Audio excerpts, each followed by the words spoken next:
Good evening, students. How are you all? I hope you all are doing fine.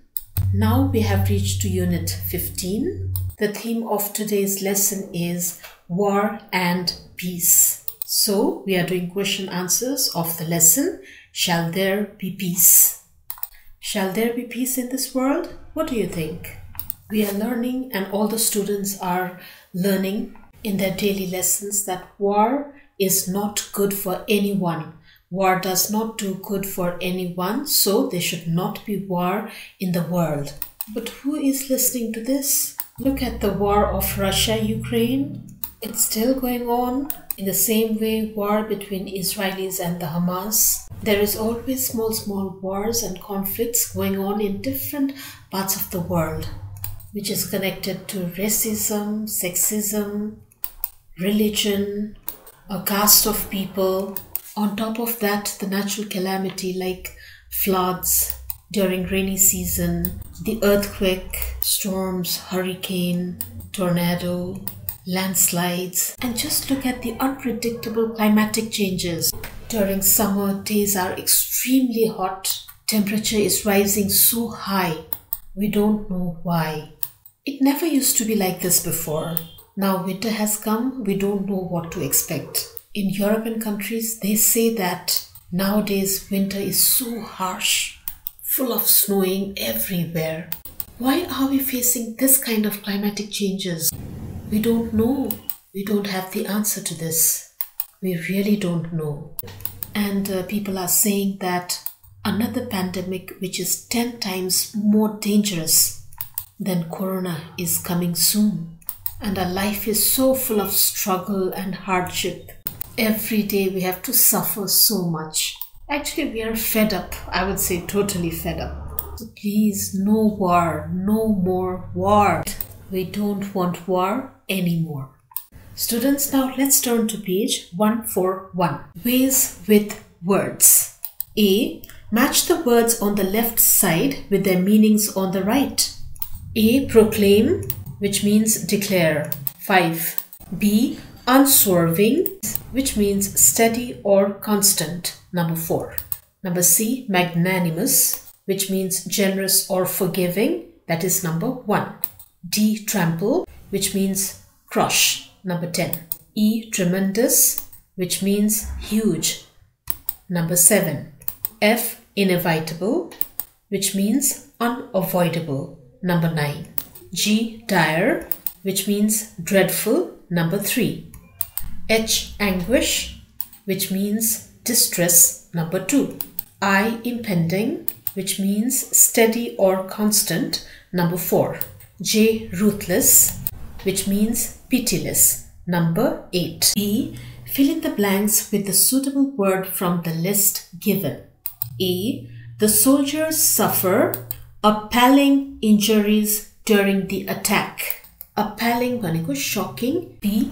She is sanguine about prospects for the economic development of the country.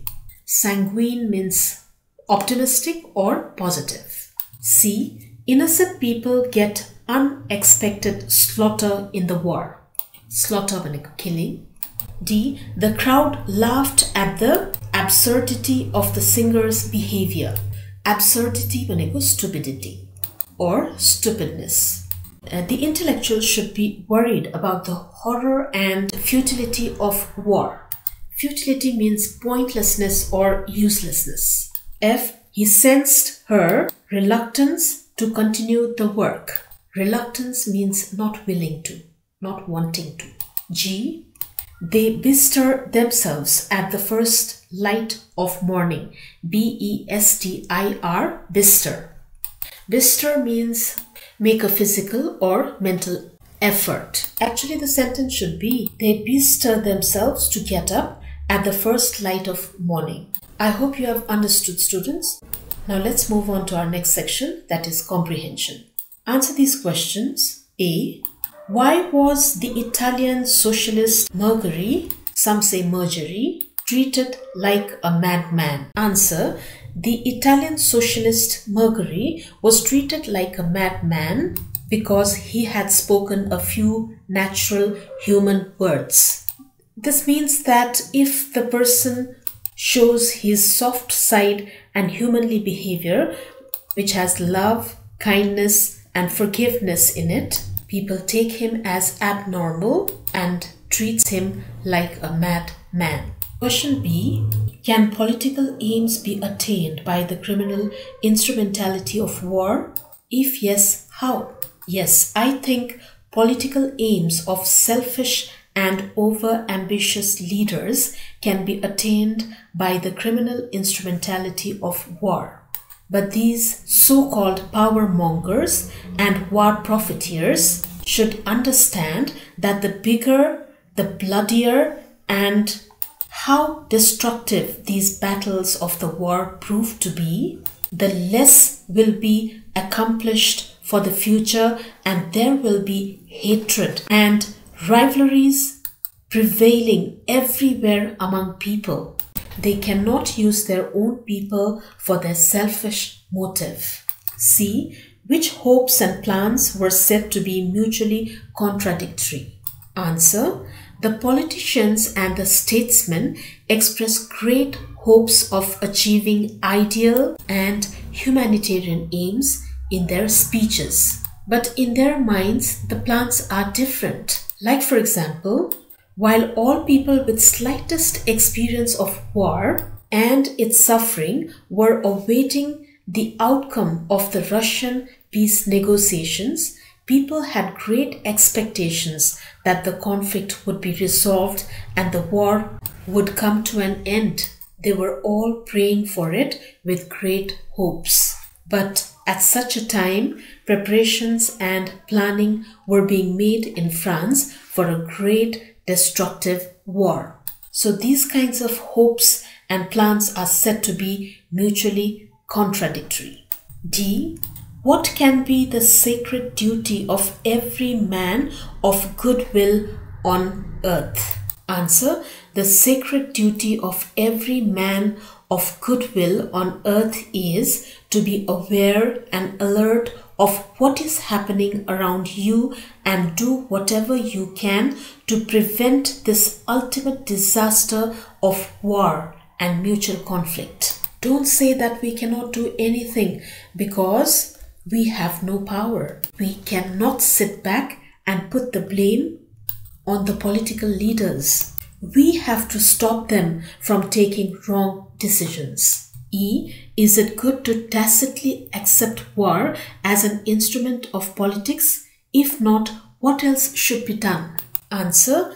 No, it is not good to tacitly accept war as an instrument of politics. Every nation, every family, and in fact, every single individual of our country and the world should hate the minority of people who wants war and conflict in their nation or in the world. We should do the utmost or whatever we can from our side for peace and prosperity to prevail. F. How can we stop war in the world? Answer. There is war in the world only because we are all too lazy, too easygoing, too cowardly, and we don't care only.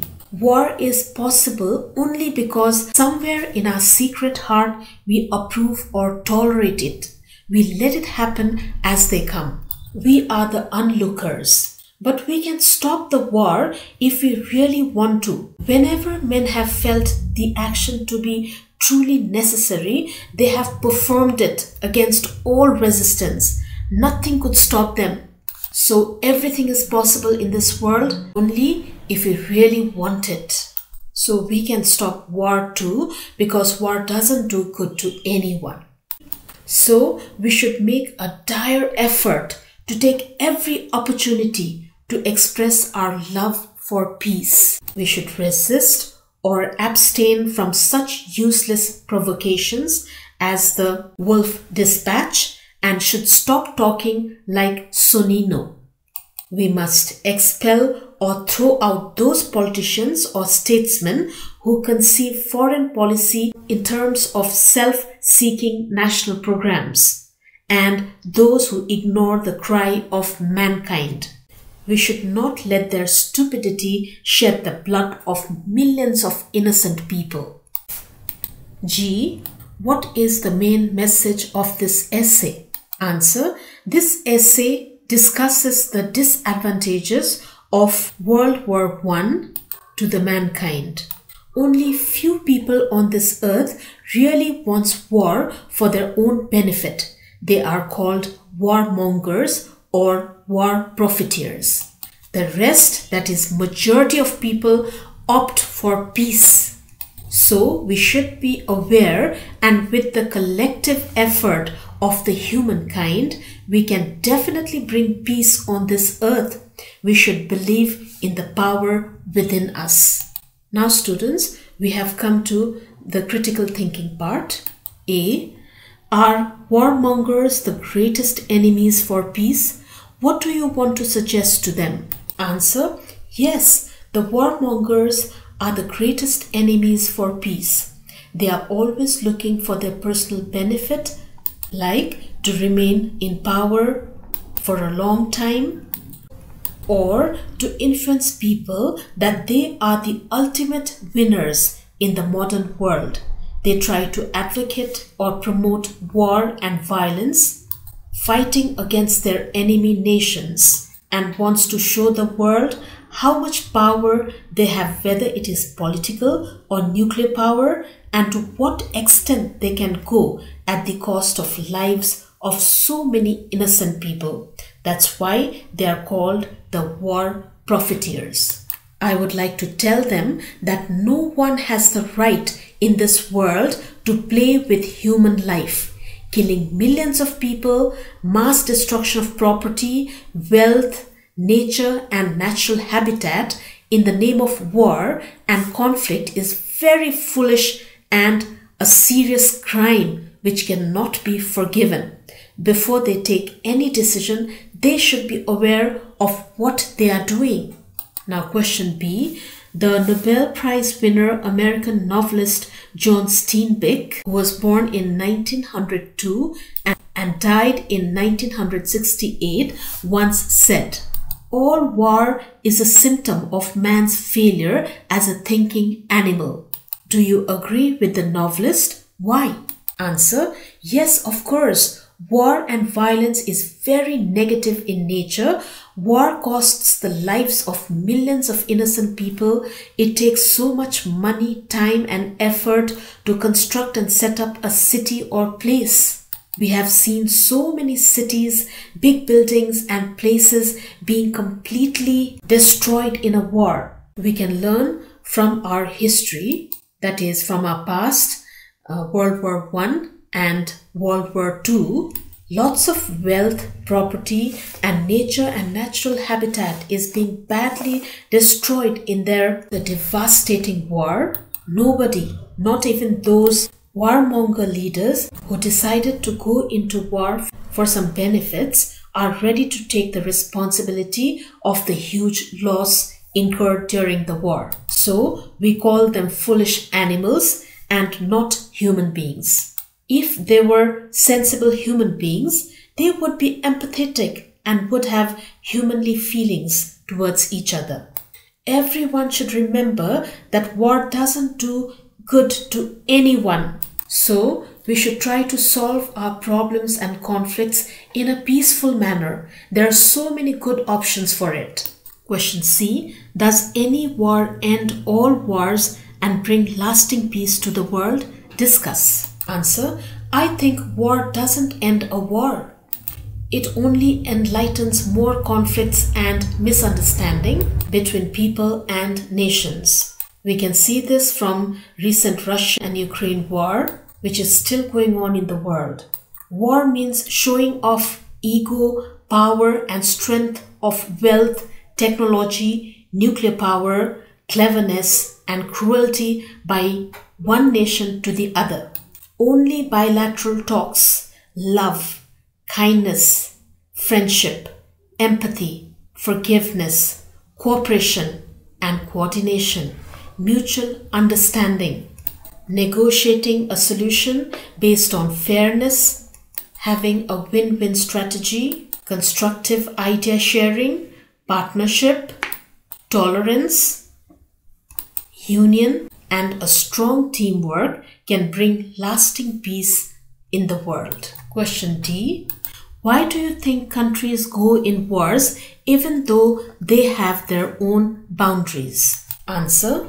When a country has unlimited resources and want to show off their power, like when a country is economically very well off, it is not afraid to declare war against other weak nations. We have seen this in the past. Another reason, due to religious beliefs and strong spiritualism, they want to impose their strong beliefs on others forcefully. And there is religious supremacy and segregation in the world. They want to prove themselves and their religious or spiritual belief as special and want to be dominant in the world. We can say a kind of ego clash in the state.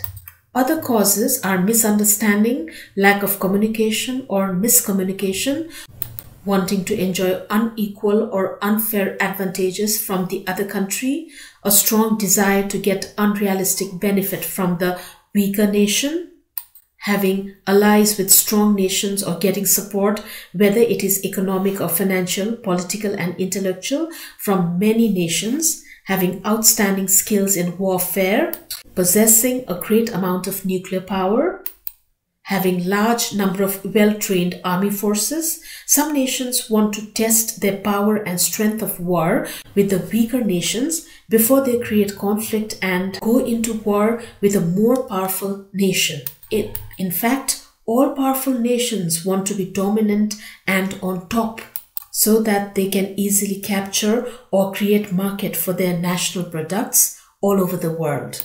They want to create this monopoly forcefully through wars and peaceful negotiations later on. This is the political strategy they stick to. This kind of thinking is also seen in our history, that is, in the past. Now the writing part. Write essays in about 500 words on the following topics. A. War and peace. Students, in this chapter we have talked so much about war and peace. So I leave this one for you all to do it. So I will leave it to you all. Let's go to B. Responsive youths for peace and prosperity. This one I have done for you all. Responsive youths for peace and prosperity. Youths are the powerful pillars of the nation. Today's youth are well educated and wise people. They have full knowledge of world history and world wars the people had to face at different times. They are also well aware of the serious outcomes or damages and destructions these wars have brought to the world. Therefore, no youths of today would like to go into war to achieve something in life. They have better options like peace talks, bilateral negotiations, friendship and cooperation, mutual understanding and partnership, love, kindness, forgiveness, empathy, and tolerance. Today's educated and modern youths opt for fair competition in the market, win-win strategy in business dealings, fair and just policies in negotiations, and responsibility and accountability in politics. They want progress and advancement in life. They are afraid of mass killing and destructions. They know very well that war, conflict, and violence are very costly in terms of human and material loss. They are aware that nature, natural resources, and natural habitat are very precious for human beings. They should be well conserved, well protected, and natural balance should be properly maintained. We depend on each other for our survival and well-being. And a slight disturbance in it will bring great disbalance in our life.